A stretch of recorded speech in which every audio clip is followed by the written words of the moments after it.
Angin pagi di desa Pager Gunung, Kebumen, terasa menusuk kulit. Embun masih menggantung di ujung daun pisang, dan suara kokok ayam bersahutan memecah keheningan. Di balik deretan pohon kelapa dan jalanan tanah berbatu, berdirilah sebuah rumah tua berukuran 5x7 meter. Rumah itu tampak rapuh, berdinding anyaman bambu, beratap seng berkarat, dan berlantai tanah merah yang setiap musim hujan berubah menjadi lumpur licin. Di rumah itulah, seorang anak lelaki kecil bernama Ahmad Rofi dilahirkan ke dunia pada suatu malam yang dingin di bulan Syaban. Setelah ibunya, Umi Salamah, berjuang melahirkannya tanpa bantuan bidan. Hanya berbekal lampu teplok dan air hangat dalam baskom, Bu Umi dibantu Mak Sarmi, dukun bayi yang biasa membantu persalinan warga kampung. Ayahnya, Pak Mulyadi, adalah buruh tani yang pendiam namun sangat taat beribadah. Setiap habis subuh, ia tak pernah absen berjalan kaki sejauh 2 kilometer untuk membantu mencangkul sawah milik orang lain. Gajinya tak menentu, tergantung musim. Kadang hanya dibayar beras 2 liter atau uang Rp5.000 untuk seharian bekerja. Namun ia tak pernah mengeluh.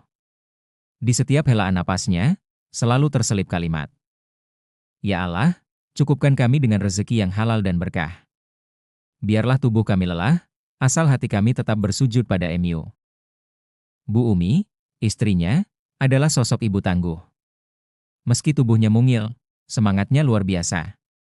Setiap subuh, ia sudah mulai menyiapkan kue basah, klepon, nagasari, dan cenil, yang dijajakan dari kampung ke kampung dengan berjalan kaki membawa tampah besar di atas kepalanya. Tak jarang ia harus menahan sakit pinggang dan kaki yang pegal, tapi tetap tersenyum saat menjajakan dagangannya. Rofi kecil tumbuh dalam lingkungan sederhana. Ia tak memiliki mainan mahal, apalagi gadget. Mainannya adalah bola plastik bekas dan kaleng susu yang dijadikan mobil-mobilan. Bajunya selalu warisan dari kakak-kakaknya, sebagian sudah lusuh dan sobek. Namun satu hal yang selalu ibunya tekankan padanya, jangan pernah berhenti bersyukur. Setiap malam sebelum tidur, Bu Umi mengajak anak-anaknya duduk melingkar di tikar pandan, membaca Al-Quran bersama. Meski rumah mereka hanya diterangi lampu minyak, suasana itu terasa damai. Di sela-sela bacaan surat pendek, Bu Umi sering menyelipkan pelajaran akhlak. "Nak, jangan iri sama orang yang punya lebih. Lihat ke bawah, bukan ke atas. Kita ini sudah cukup. Bisa makan hari ini, bisa sholat berjamaah, itu semua nikmat. Ingat surat Ar-Rahman ayat 13, Fabi'ayyi ala'ai rabbikuma atukazibaan, maka nikmat Tuhanmu yang manakah yang kamu dustakan?" Kalimat itu diulang-ulang sampai melekat kuat dalam ingatan Rofi. Bahkan saat ia masih belum bisa membaca Al-Quran dengan lancar, ia sudah bisa menghafal ayat itu dengan tartil. Ayat itu menjadi semacam mantra penguat saat ia merasa lelah, lapar, atau putus asa. Setiap pagi, Rofi berjalan kaki sejauh 4 kilometer ke sekolah dasar negeri satu-satunya di desanya. Sepatunya hanya satu pasang, sudah bolong di bagian kiri, dan pernah disambung dengan kawat oleh ayahnya. Seragamnya berwarna kusam, dan tasnya adalah tas plastik bekas belanja yang dijahit menjadi ransel sederhana. Seringkali ia berangkat sekolah tanpa sarapan. Kadang hanya minum air putih dan sepotong ubi rebus. Tapi ia tetap semangat belajar. Ia duduk di bangku paling depan, mendengarkan guru dengan mata berbinar, walaupun perutnya keroncongan. Saat istirahat, ia duduk di pojok kelas, menengok teman-temannya yang membeli gorengan dan es teh di kantin. Ia hanya tersenyum. Tidak pernah merengek pada orang tua. Ia tahu, mereka sudah berjuang sekuat tenaga. "Kalau aku pintar, aku bisa bantu ibu dan ayah keluar dari kemiskinan ini," batinnya dalam hati.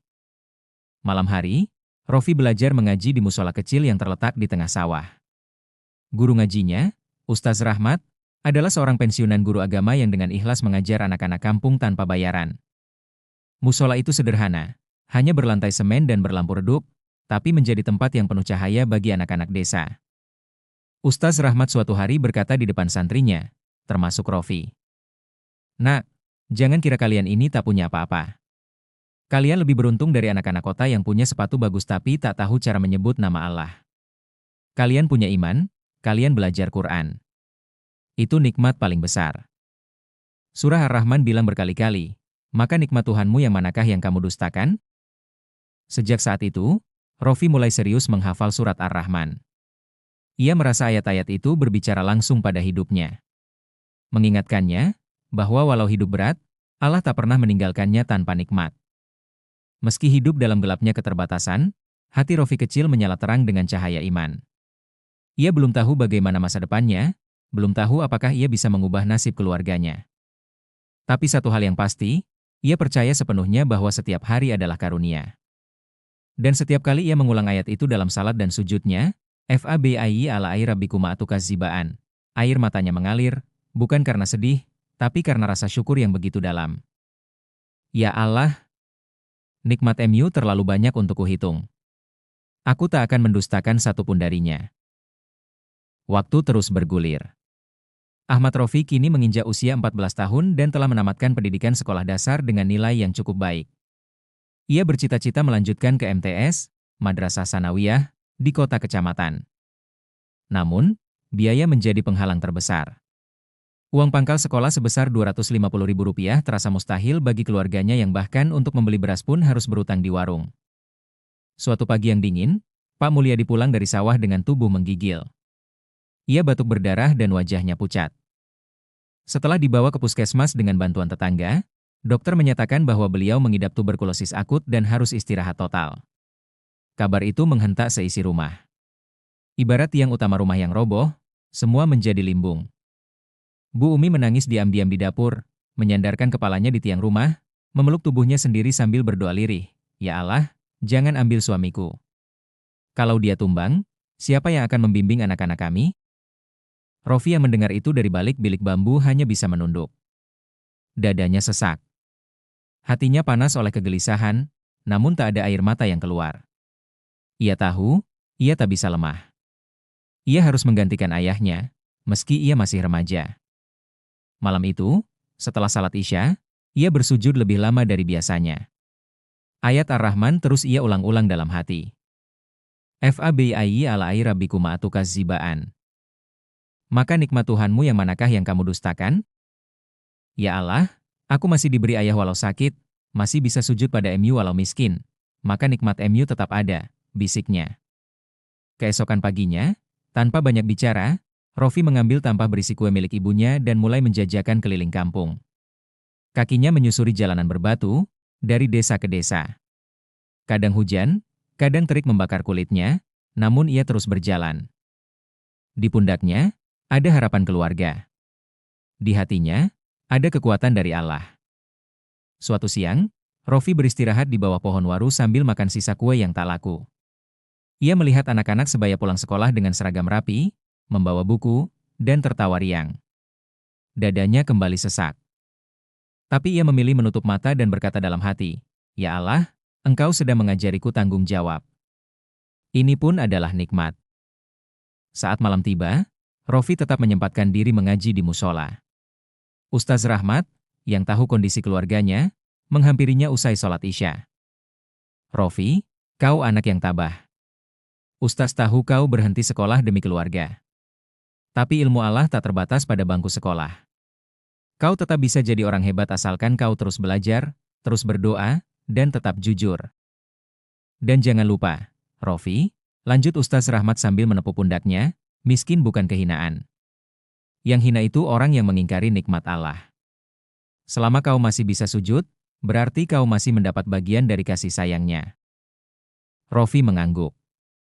Malam itu, ia menyalakan lampu minyak dan kembali membuka Al-Quran lusuhnya. Ia membaca surat Ar-Rahman dengan suara pelan, dan setiap selesai satu ayat, ia mengulang ayat 13, seakan berdialog langsung dengan Rabb-nya. Fabii ala air rabbikuma atukazibaan. Engkau beri aku napas, Engkau beri aku iman, Engkau beri aku harapan. Maka bagaimana bisa aku mendustakan nikmat MU, ya Allah? Selama 2 tahun penuh, Rofi mengubur mimpinya untuk melanjutkan sekolah. Ia membantu ibunya berjualan, merawat ayahnya yang batuk-batuk setiap malam, dan mengurus adik-adiknya. Tapi satu hal yang tak pernah ia lepaskan adalah rasa syukur. Ia tak pernah menyalahkan takdir, justru semakin dekat kepada Allah. Dan Allah, seperti janjinya, tidak pernah menyia-nyiakan kesabaran hambanya. Suatu malam di penghujung Ramadan, setelah salat tarawih di musola, seorang pria parubaya menghampiri Rofi. Namanya Pak Hasan, pemilik warung makan Padang di pasar kecamatan. Ia pernah membeli kue dari Bu Umi, dan mendengar tentang Rofi dari mulut ke mulut. "Kamu Ahmad Rofi?" tanya Pak Hasan. Iya, Pak, jawab Rofi sopan. Saya dengar kamu anak rajin, sabar, dan jujur. Saya butuh orang untuk bantu cuci piring di warung. Kerjanya berat, tapi kalau kamu tahan, nanti saya bantu biaya sekolah kejar paket dan kursus komputer. Rofi tertegun. Seakan petir menyambar dalam hujan rahmat. Ia menunduk, air matanya tak tertahan. Bukan karena sedih, tapi karena untuk kesekian kalinya, Allah menunjukkan kuasanya melalui jalan tak terduga.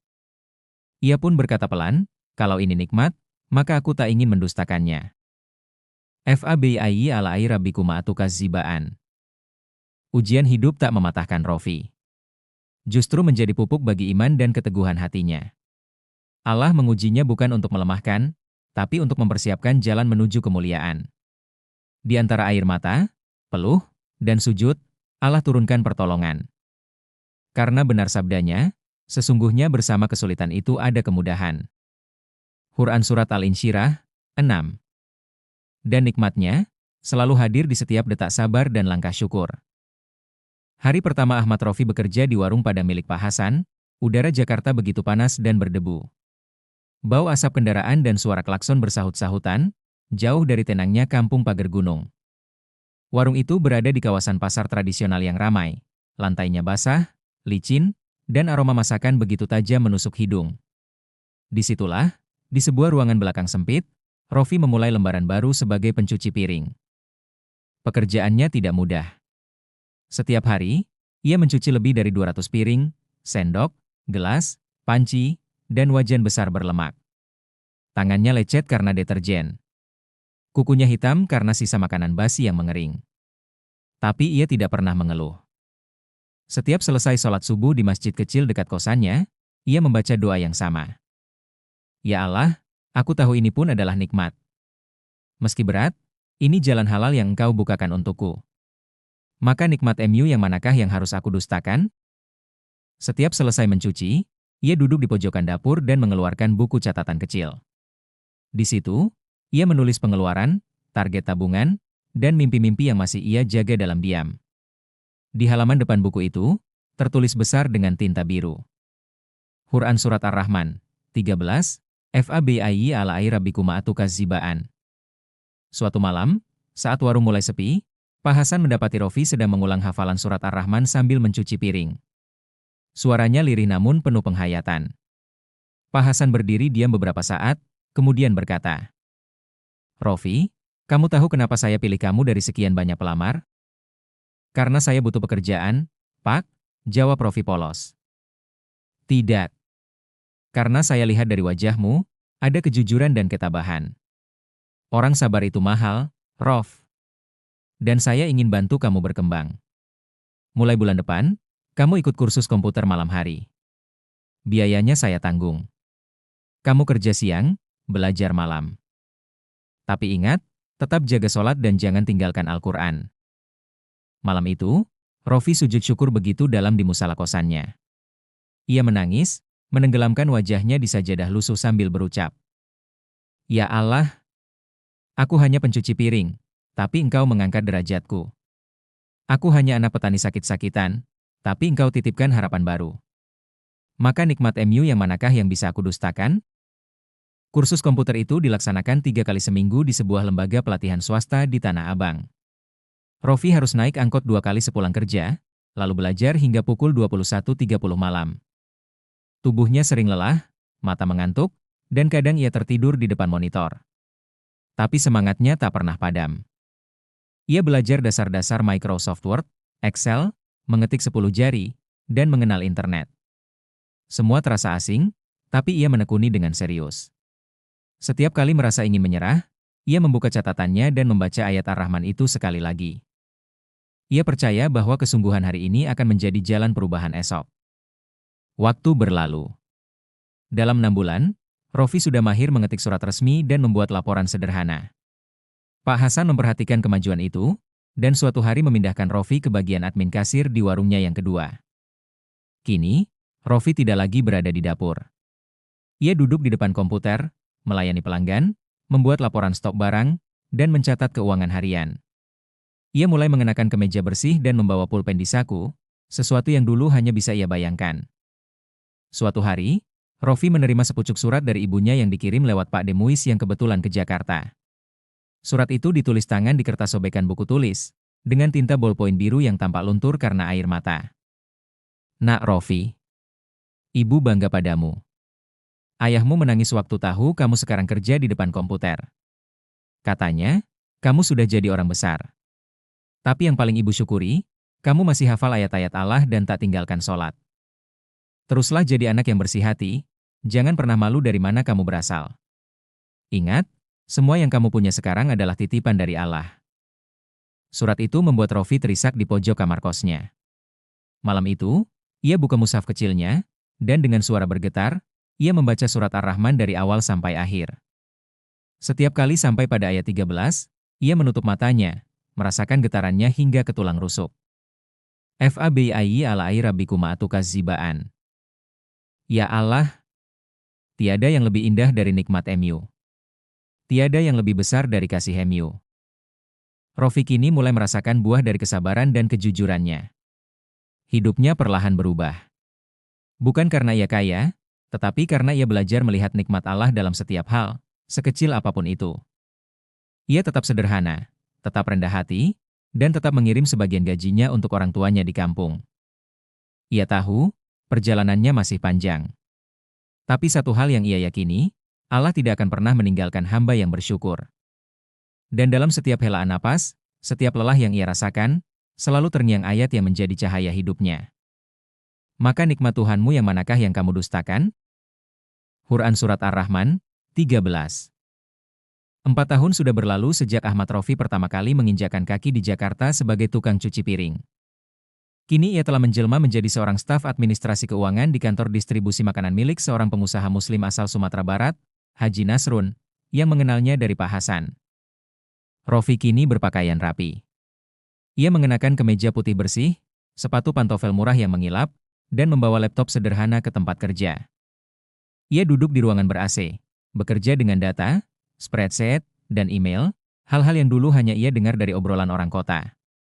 Namun bersamaan dengan meningkatnya status sosial dan lingkungan kerja, datanglah ujian-ujian baru yang lebih halus, fitnah dunia. Di kantor, Rofi mulai dikenal karena kejujuran dan kedisiplinannya.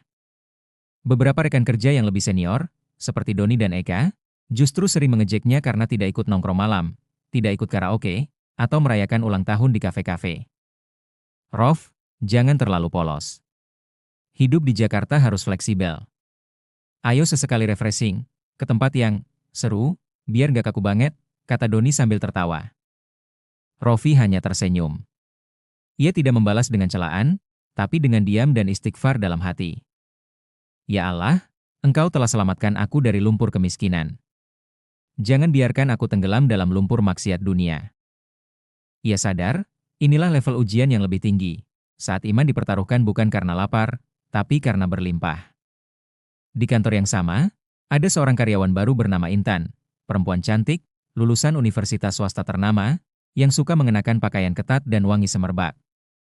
Ia tertarik dengan Rofi karena sikapnya yang sopan, kalem, dan tidak seperti pria lain. Suatu ketika, saat lembur bersama di kantor, Intan menghampiri Rofi yang sedang fokus mengedit laporan. Mas Rofi, aku kagum loh sama Mas. Kerjaannya selalu rapi, kayaknya juga religius banget. Kalau aku punya suami kayak Mas, mungkin hidupku tenang. Rofi terdiam. Hatinya berguncang. Ia bukan malaikat. Ia lelaki biasa. Kalimat itu menyentuh sisi emosionalnya. Tapi justru di saat seperti itu, ia teringat pesan Bu Umi, dulu ketika ia masih kecil. Nak, setan gak datang dalam bentuk menakutkan. Kadang ia datang dalam rupa yang cantik, bersuara lembut, dan beraroma harum. Kalau kau tak kuat menahan pandangan, maka kau akan dibutakan. Ia menutup laptop pelan, mengalihkan pandangan, lalu berkata, Mbak Intan, saya ini bukan lelaki baik. Saya sedang belajar jujur sama Allah, dan saya gak mau mengkhianati perjuangan hidup saya dengan satu langkah yang salah. Maaf ya. Malam itu, saat pulang naik kereta, Rofi duduk di pojok gerbong, membuka mushaf kecil dari saku tasnya. Ia membuka halaman surat Ar-Rahman, lalu membaca ulang ayat 13 dengan suara lirih dan mata berkaca-kaca. Fabi'ayyi ala'i rabbikuma tukazibaan. Ya Allah, Engkau angkat aku dari lumpur kemiskinan. Engkau beri aku kehormatan dan tempat terhormat. Apakah pantas aku mendustakan nikmat MU dengan maksiat? Beberapa bulan kemudian, Rofi ditawari jabatan Kepala Divisi Keuangan. Gajinya akan naik hampir 2 kali lipat. Namun posisi itu juga datang dengan satu risiko besar. Banyak transaksi, gelap, yang harus dimaklumi demi kelancaran proyek-proyek besar. Direktur utamanya, seorang non-muslim yang sangat pragmatis, secara halus menyampaikan, "Rofi, kamu itu aset perusahaan. Tapi kalau kamu terlalu kaku, kamu nggak akan bisa naik. Kadang kita harus main cantik sedikit." Semua orang juga begitu. Rofi gelisah. 3 malam ia sulit tidur. Dalam sujudnya, ia menangis. Ya Allah, apakah ini nikmat atau ujian? Aku takut, nikmat yang Engkau beri justru jadi sebab aku mendustakan MU. Akhirnya ia mengambil keputusan besar. Ia menolak tawaran jabatan itu dan memilih tetap di posisi sebelumnya. Ia tahu, jalan ini tidak membuatnya kaya raya. Tapi hatinya tenang. Pak Haji Nasrun memanggilnya di ruangannya dan berkata, "Rofi, saya bangga sama keputusan kamu. Orang jujur itu langka sekarang. Saya akan bawa kamu ke proyek sosial saya. Kita bangun sekolah dan pesantren di kampung-kampung. Saya ingin orang seperti kamu yang pegang keuangannya." Rofi kaget. Air matanya jatuh. Ya Allah, aku takut kehilangan nikmat MU, tapi Engkau justru menambahkannya. Rofi telah melewati fase terberat dalam hidup, fitnah dunia. Ia menolak godaan wanita, uang haram, dan jabatan yang penuh risiko syubhat. Ia tetap berpegang pada prinsip. Kalau rezeki datang dengan menggadaikan iman, maka itu bukan nikmat, tapi musibah. Dan kini, ia menyadari bahwa kejujuran dan kesederhanaan bukan hanya menyelamatkan dirinya, tapi juga menjadi jalan Allah menitipkan kebaikan lebih luas untuk orang lain. Dalam setiap langkah, sujud, dan keputusan berat, ia selalu kembali pada satu ayat. Fabi'ayyi ala'i rabbikuma tukazibaan. Quran Surat Ar-Rahman, 13. Waktu berlalu. Rofi kini telah berusia 29 tahun. Penampilannya tetap sederhana, kemeja polos, celana bahan, tas selempang kecil berisi laptop dan mushaf kecil yang tak pernah lepas dari genggamannya. Tapi di balik kesederhanaan itu, ia telah menjadi orang kepercayaan Haji Nasrun dalam mengelola proyek sosial, program sedekah ilmu Nusantara, gerakan pembangunan sekolah, pesantren kecil, dan rumah Quran di desa-desa terpencil Indonesia. Suatu pagi, Rofi berdiri di atas lahan kosong seluas 300 meter persegi di kampung halamannya, Pager Gunung, Kebumen. Di sekelilingnya, tanah itu masih ditumbuhi semak liar. Tapi di benak Rofi, ia telah melihat sebuah bangunan bercat putih sederhana, dengan anak-anak kecil duduk bersila sambil melantunkan ayat-ayat suci. Disinilah semua dimulai, gumamnya, menatap lembah dan sawah yang dulu menjadi saksi perjuangannya. Dengan dana dari yayasan dan tambahan tabungannya selama bertahun-tahun, Rofi memulai pembangunan Pondok Tahfidz Ar-Rahman, sebuah rumah Quran kecil yang terdiri dari satu aula, satu kamar guru, dan satu toilet sederhana. Ia mempekerjakan warga desa, memberi pekerjaan pada para tukang dan buruh lokal, sambil membayar mereka secara adil dan halal. Saat pembangunan hampir selesai, Rofi mendatangi masjid besar di desa dan mengumumkan, "Saya tidak datang membawa bantuan, saya datang membawa amanah. Siapapun anak desa ini yang ingin belajar Al-Quran, akan saya bimbing. Gratis. Tanpa syarat. Saya bukan ustaz, tapi saya ingin menjadi jembatan kalian menuju hidayah." Mata para orang tua berkaca-kaca. Sebagian dari mereka masih mengingat Rofi kecil yang dulu berjualan kue keliling, bertelanjang kaki, mengenakan tas plastik. Kini ia berdiri di depan mereka, bukan dengan harta, tapi dengan kemuliaan hati dan ketulusan niat. 3 bulan kemudian, Pondok Tahfidz Ar-Rahman resmi dibuka. Santrinya baru berjumlah 7 anak, 4 laki-laki dan 3 perempuan, semua dari keluarga miskin. Mereka belajar setiap hari selepas asar hingga maghrib. Rofi mengajar sendiri, dibantu oleh seorang guru ngaji tua yang dulu pernah mengajarinya, Ustaz Rahmat, yang kini sudah berusia 65 tahun. Mushaf kecil milik Rofi, yang dulu selalu ia bawa kemanapun, kini disalin dan dicetak menjadi mushaf wakaf. Setiap anak mendapat 1, dengan catatan kecil di bagian depan. Jika engkau merasa hidupmu sempit, bacalah ini. Di dalamnya ada lapang. Jika engkau merasa jauh dari Allah, bacalah ini. Di dalamnya ada kedekatan. Ahmad Rofi. Rofi tidak mengambil gaji dari program itu. Ia tetap hidup sederhana, menyewa rumah petak di desa, makan dari hasil kebun kecil di samping pondok, dan tetap mengirimkan uang bulanan untuk orang tuanya yang kini sudah sepuh dan tinggal di rumah kayu yang telah ia renovasi sedikit demi sedikit. Suatu hari, datanglah seorang tamu tak terduga ke pondok tahfidz. Seorang pria muda, berpakaian mewah, naik mobil sedan, turun dengan bingung mencari seseorang.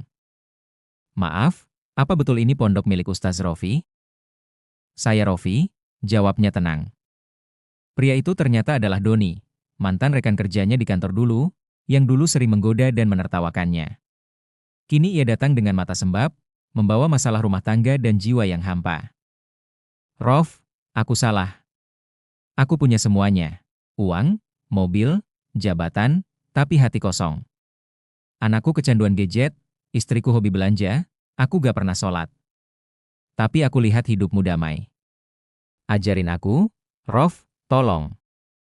Hari itu, di musyalah kecil pondok, Rofi dan Doni duduk bersila. Rofi membacakan satu ayat yang telah menuntunnya seumur hidup. "Fabi'ayyi ala'i rabbikuma tukazzibaan."